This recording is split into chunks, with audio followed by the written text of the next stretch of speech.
오늘 성경 말씀은요, 야고보서 4장 11절에서 17절까지입니다. 제가 대표로 낭독하겠습니다. 형제들아, 서로 비방하지 말라. 형제를 비방하는 자나 형제를 판단하는 자는 곧 율법을 비방하고 율법을 판단하는 것이라. 네가 만일 율법을 판단하면 율법의 준행자가 아니요 재판관이로다. 입법자와 재판관은 오직 한 분이시니 능히 구원하기도 하시며 멸하기도 하시느니라. 너는 누구이기에 이웃을 판단하느냐? 들으라. 너희 중에 말하기를 오늘이나 내일이나 우리가 어떤 도시에 가서 거기서 1년을 머물며 장사하여 이익을 보리라 하는 자들아, 내일 일을 너희가 알지 못하는도다. 너희 생명이 무엇이냐? 너희는 잠깐 보이다가 없어지는 안개니라. 너희가 도리어 말하기를 주의 뜻이면 우리가 살기도 하고 이것이나 저것을 하리라 할 것이언을. 이제도 너희가 허탄한 자랑을 하니 그러한 자랑은 다 악한 것이라. 그러므로 사람이 선을 행할 줄 알고도 행하지 아니하면 죄니라. 아멘. 오늘 말씀은 강부형 목사님께서 자랑 말고 선을 행하라는 제목으로 말씀 전해 주시겠습니다. 목사님 부탁드립니다. 네. 다들 잘 지내시죠? 오늘 네, 잘 있습니다. 네네. 오늘 그 본문은 제가 4장 11절에서 17절까지 했는데 사실은 5장 6절까지 그냥 보는 게 좋을 것 같습니다. 연결이 다 되는 내용이라 이제 분량이 좀 많기 때문에 제가 그냥 4장 17절까지만 끊었는데 이따가 제가 5장 필요하면 한번 보도록 하겠습니다. 지금 방금 읽은 4장 11절부터 17절까지 내용은 크게 두 가지예요. 너희들 이렇게 하지 말아라. 그러죠? 10계명에도 하지 말라라는 게 있잖아요. 거짓말 하지 말아라. 간음하지 말아라. 이런 것처럼 우리 하나님의 자녀로서 그리스도인으로서 성도로서 이런 거는 해서는 안 된다. 그런 내용입니다. 근데 뭐를 하지 말라고 하냐면, 그러니까 이제 이 인칭도 중요합니다. 인칭. 형제들아. 이렇게 얘기하죠. 형제들아. 형제들아라는 인칭이 있고, 그 다음에 쭉, 권면되는 말씀은, 교인들이라고 봐요. 교인들 공동체에 그리스도인들에게 보내는 권면이라고 보고, 5장에 가면 들으라 부한자들아 이렇게 나옵니다. 제가 볼 때는 이 인칭은 그리스도인들보다는 그리스도인이 아닌 그 당시에 부한자들, 이제 이따 내용을 살펴보면 알 수 있겠죠. 그래서 우리가 성경을 읽을 때 인칭도 굉장히 중요합니다. 그래서 형제들아, 형제들, 이건 그리스도인들, 우리 믿음의 공동체 안에도 충분히 일어날 수 있는 일이기 때문에 우리가 특히 이제 주의를 기울여야 된다고 봅니다. 뭐 하지 말라고 하냐? 형제들아, 비방하지 말아라. 비방하지 말래요. 형제들끼리. 형제를 비방하는 자나 형제를 판단하는 자는 이렇게 얘기합니다. 교회 안에서도 믿음의 공동체 안에서도 이런 일이 있을 수 있습니다. 충분히 비방하는 일들이. 우리 이스라엘 공동체에도 그 이스라엘 민족의 출애굽하는 과정에서도 막 비방하잖아요. 모세를 비방하고 이렇게 그런 경우들이 있었잖아요. 이런 것처럼 비방하지 말라는 거예요. 또 판단하지 말아라. 이건 굉장히 중요합니다. 판단. 사람을 함부로 판단해서는 안 되죠. 이거는 이 형제를 비방하거나 판단하는 거는 이건 율법을 비방하고 율법을 판단하는 거다. 이렇게 얘기합니다. 이것으로 봐서 저는 이 당시 초기 그리스도인들 중에는 유대인들이 대다수였을 것이다. 유대인들이 대다수였기 때문에 이 율법 문제를 이렇게 자연스럽게 꺼낼 수 있는 거라고 봐요. 형제를 비방하거나 판단하는 것은 율법을 판단하고 율법을 비방하는 것인데 이거는 하나님께서만 하시는 일이다 이 얘기입니다. 내가 만일 율법을 판단하면 율법의 준행자가 아니요 재판관이로다. 그러면서 12절에서 입법자와 재판관은 오직 한 분이시니 능히 구원하기도 하시면 멸하기도 하시느니라. 하나님 한 분만 율법을 판단하실 수 있는데 너희가 왜 율법을 판단하고 율법을 가지고 사람을 그렇게 비방하냐. 이런 말씀이죠. 여러분, 왜 이게 중요하냐면, 우리도 살다 보면, 여러분도 아마 자기의 판단을 가만히 생각해 보면, 내가 옳다라고 생각을 했는데, 그게 잘못된 판단이었던 경우들이 종종 있습니다. 저도 마찬가지예요. 저도 내가 옳다라고 판단을 하고 이렇게 진행을 했었는데, 이거 내가 오해를 했었구나. 얼굴이 화끈거리죠. 이게 뭐 그냥 얼굴 화끈거리는 정도로 그치면 괜찮은데, 때로는 이게 사람에게 치명적인 아픔을 줄 수도 있거든요. 왜냐하면 우리에게는 한계가 있기 때문에 그렇습니다. 전후 맥락을 보면 그게 아닌데, 그냥 내가 보았던 것, 그냥 그 상황만 가지고 판단을 하면 오해라는 것이 있을 수 있습니다.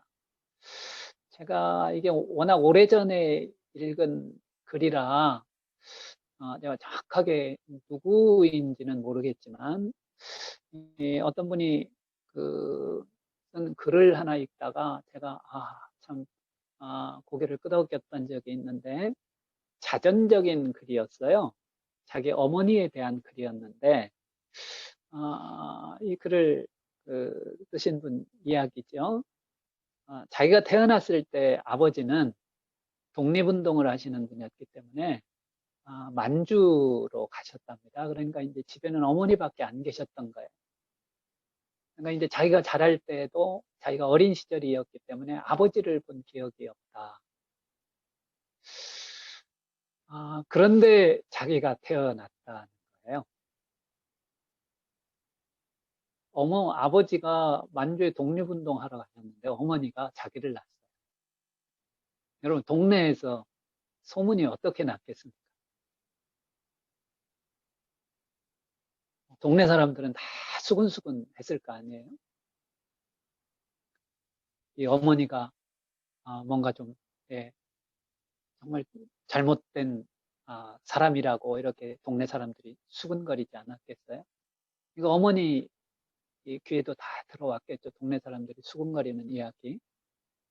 근데 자기의 어머니가 묵묵히 그 모든 비난과 때로는 그 흉을 다 그냥 받아내시고 그냥 침묵하셨다는 거예요. 그런데 나중에 알려진 이제 뭐 우리나라가 독립하고 이 아버지가 돌아오셔서 아마 이게 드러난 일이겠죠. 근데 알고 보니까 만주에서 독립운동을 하던 아버지가 몰래 국내에 잠입을 한 거예요. 그러니까 국내에 잠입을 해서 자기 집을 몰래 한번 방문을 한 겁니다. 이건 아무도 모르는 일이에요. 어머니하고 아버지만 아는 일이에요. 동네 사람 누구도 모르는. 이게 만약에 이게 발각이 되면 이 문제가 되니까 아마 그렇게 했겠죠. 그러니까 누구에게도 이야기를 하지 않고 아버지가 이제 집에 와서 하루 주무시고 다시 만주로 돌아가신 거예요. 그래서 자기가 태어났다는 거예요. 그런데 자기를 향하여 동네 사람들이 그렇게 수근거리고 어머니가 참 힘든 그런 어떻게 보면 모욕적인 그런 소문에 대해서도 침묵하셨다는 거죠. 여러분, 우리가 이런 일이 사실은 비일비재합니다. 그 상황을 저는 그 모든 상황을 모르고 그냥 그 단편적인 모습만 보고 사람을 판단하는 거죠. 이건 우리 사람의 한계이기도 합니다. 그래서 저는 사람을 함부로 비방하거나 판단하는 일은 우리가 조심해야 된다라고 생각합니다. 이거는 오늘 성경 말씀이기도 합니다. 특히 믿음의 공동체 안에서 서로 비방하거나 판단하지 말아라. 이것은 율법을 범하는 것이고 이것은 하나님만 하실 수 있는 일이다. 이렇게 이야기를 합니다. 자, 그 다음에 이제 11절, 12절이 이제 그 내용이고요. 13절부터 14절까지는 이거 가지고 이제 제목 정할 때 제가 고민을 좀 했었는데요. 그냥 내용을 딱 요약하면 자랑하지 말아라. 글쎄 어떤 꼬마가 이 어른들께서 하시는 얘기를 듣고 한번 하는 얘기를 제가 들은 적이 있어요. 그래가지고 제가 아주 그냥 웃었던 적이 있는데 이 꼬마가 가만히 들으니까 이 어른들이 막 서로 자랑하는 듯한 느낌을 받았나 봐요. 그냥 이 꼬마가요. 그냥 혼잣말처럼 자랑질 하고 있네 이러더라고요. 여러분 그런데 오늘 말씀에는 16절에 가면 이제도 너희가 허탄한 자랑을 하니 그러한 자랑은 다 악한 것이라 그럽니다. 우리 믿음의 공동체 안에서도 때로는 믿음의 사람들끼리도 자랑할 수 있어요. 여러분 참 일가 친척들도 보면은요 모여가지고 참 자랑 많이 합니다. 보면은요 자식 자랑하고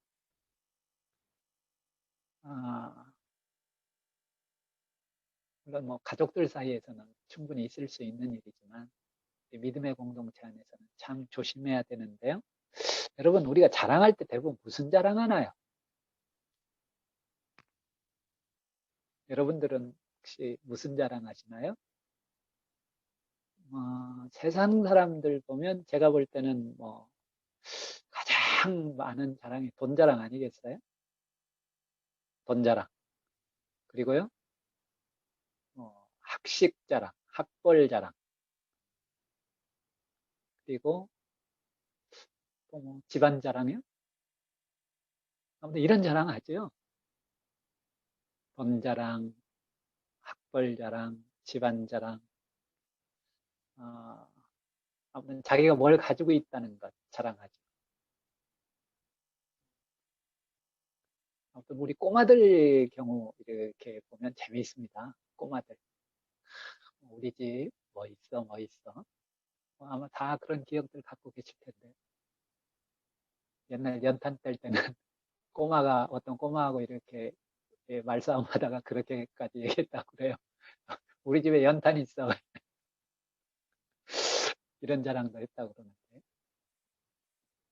이런 거 하지 말라는 얘기입니다. 너희들 허탄한 자랑 하지 말아라. 그러면서 뭐예요? 13절에 보면 오늘이나 내일이나 우리가 어떤 도시에 가서 거기서 1년을 머물며 장사하여 이익을 보리라 하는 자들아. 이거 사업하는 얘기 아니에요. 그래, 너희들 사업에서 이런 계획이 있고 해서 큰 돈 모을 수 있지만 이런 거 가지고 자랑하지 말라 이 얘기입니다. 너희들 내일 일을 아냐?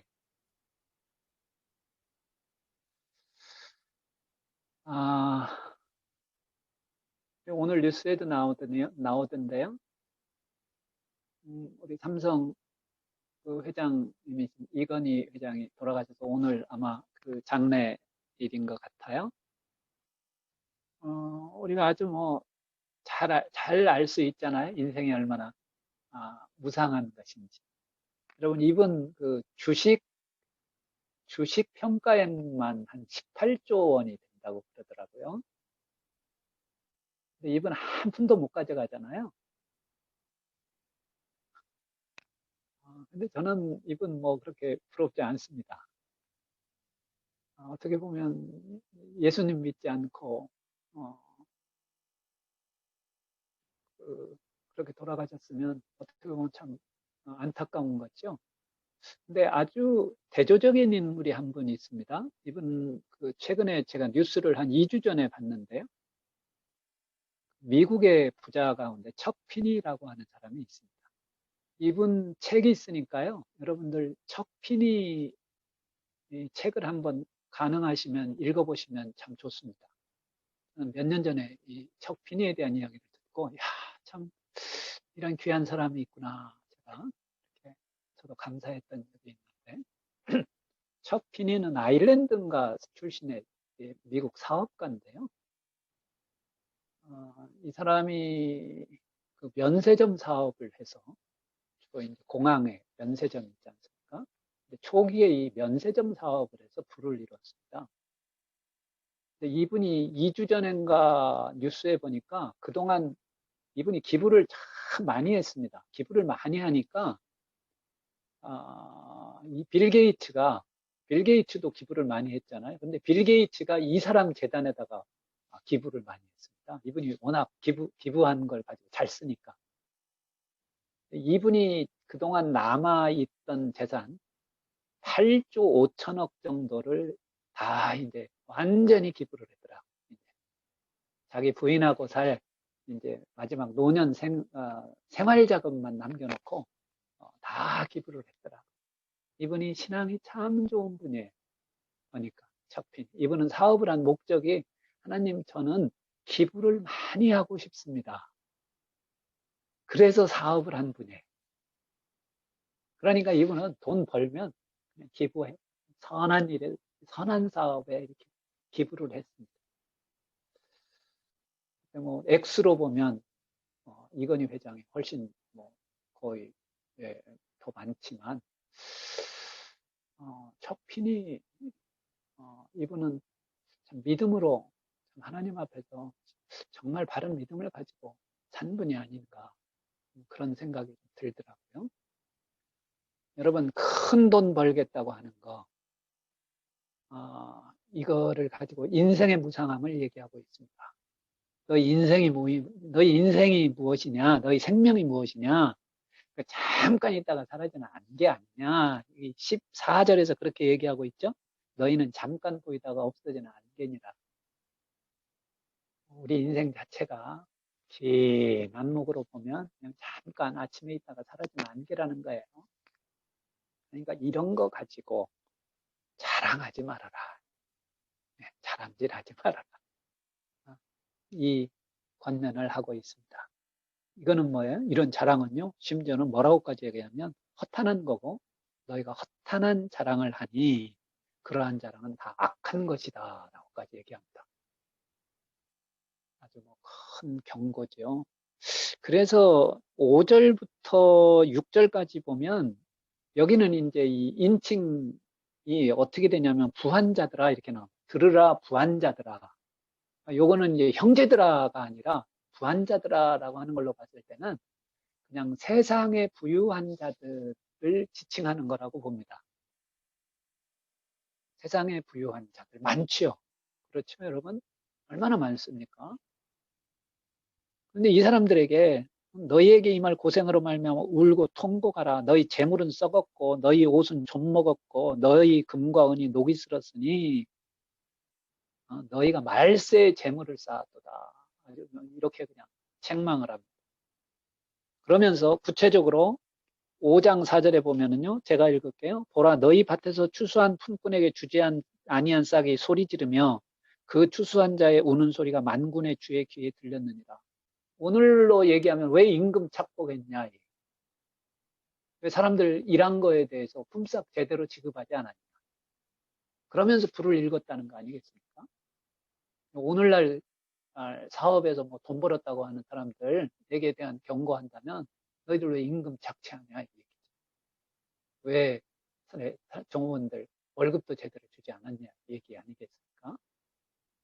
그러니까 이 2000년 전이나 지금이나 비슷합니다. 그리고 5절에서 너희가 땅에서 사치하고 방종하여 살육의 날에 너희 마음을 살찌게 하였다. 이렇게 얘기합니다. 사치하고 방종했다. 네. 그리고 어려운 조금 난해한 구절이 하나 있는데 이 5장 6절은 너희는 의인을 정죄하고 죽였으나 그는 너희에게 대항하지 아니하였느니라. 이 말씀이 왜 이 말씀이 갑자기 튀어나오나 싶은데요. 제가 요 주석을 조금 봤더니 이 당시에 그리스도인들 이 야고보서를 받고 있는 대부분의 사람들은 그리스도인들은 초기에요. 다 그런 거는 아니지만 가난한 사람들이 많았다는 거예요. 사실 복음은 가난한 사람들이 받아들이기가 좀 쉽습니다. 마음이 가난하니까 또 뭐 그런 건 아니겠습니까? 그러니까 이 당시 여기에서 의인 하면은 이게 이제 원어로는 의로운 자라는 건데 이건 그리스도인들을 가리키는 게 아닐까 싶어요. 그리스도인들, 이 당시의 그리스도인들을 의미하는. 그 당시 그리스도인들이 아마 세상의 부유한 자들로부터 이런 불의한 일들을 많이 당했을 것입니다. 일해주고 임금을 제대로 받지도 못하고 무시당하고 심지어는 죽임을 당하고 그러나 대항하지 않았죠. 사실 그리스도인들이 그냥 이 당시 상황을 그대로 보여주는 게 아닌가 싶어요. 여기에서 너희는 이라고 해가지고 잘 해석해야죠. 너희는 부유한 자들이죠. 지금 들으라 부한 자들아. 예, 여기에서 인칭은 세상의 부유한 자들이고 성도들을 의미하는 건 아니죠. 오히려 여기에서 의인이 이 당시에 그리스도인들을 의미하는 게 아닌가 싶습니다. 오늘 말씀 잘 한번 다시 생각하고 새깁시다. 뭐 하지 말라 그럽니다. 뭐 하지 말라고요? 비방하지 말아라. 판단하지 말아라. 특히 형제들을 향하여. 그리고 자랑하지 말아라. 헛된 것이고 자랑은 헛된 것이고 심지어는 악한 것이다 라고까지 합니다. 세상 사람들은 하나님 알지 못하는 사람들은 수단 방법을 가리지 않고 부를 축적하려고 합니다. 우리는 좀 달라야죠. 우리는 우리 인생 자체가 정말 짧다는 것 알고 우리 인생이 마치 만개같이 보잘것없는 것이라는 것을 생각하고요. 겸손하고 오히려 더 나보다 더 약한 사람, 가난한 사람들 돌보고 돌아보고 격려하는 그런 삶을 살 수 있기를 바랍니다. 예, 혹시 여러분들 시간 되시면 척핀이라고 하는 사람 책 한번 읽어보시면 좋겠고요. 만약에 안 되면 이 사람에 대한 기사라도 좀 한번 읽어보시면 유익할 것입니다. 우리가 좀 그렇게 살았으면 좋겠습니다. 자기에게 주어진 물질, 자기를 위해서 쓰지 않고 다른 사람을 위해서 쓴 것을 알 수 있습니다. 그래서 17절에서 사람이 선을 행할 줄 알고도 행하지 않는 것이 죄다 그럽니다. 우리 선을 행해야 하는 거 다 알잖아요. 그렇죠? 열심히 선을 행하는 여러분 되시기 바랍니다. 잠깐 기도하겠습니다. 하나님 감사합니다. 오늘도 우리의 일터 안에서 이렇게 귀한 믿음의 교제 나누게 해주셔서 감사합니다. 세상 사람들이 갖고 있는 허탄한 자랑들 하는 것이 아니라 그리스도 안에서 우리의 믿음을 자랑하고 우리의 약함을 자랑할 수 있기를 원합니다. 특별히 세상의 부요를 쫓는 것이 아니라 하나님께서 주신 은혜를 쫓는 저희들 되게 하옵소서. 감사합니다. 예수님 이름으로 기도합니다. 아멘. 아멘. 아멘. 아멘. 목사님 말씀 감사합니다.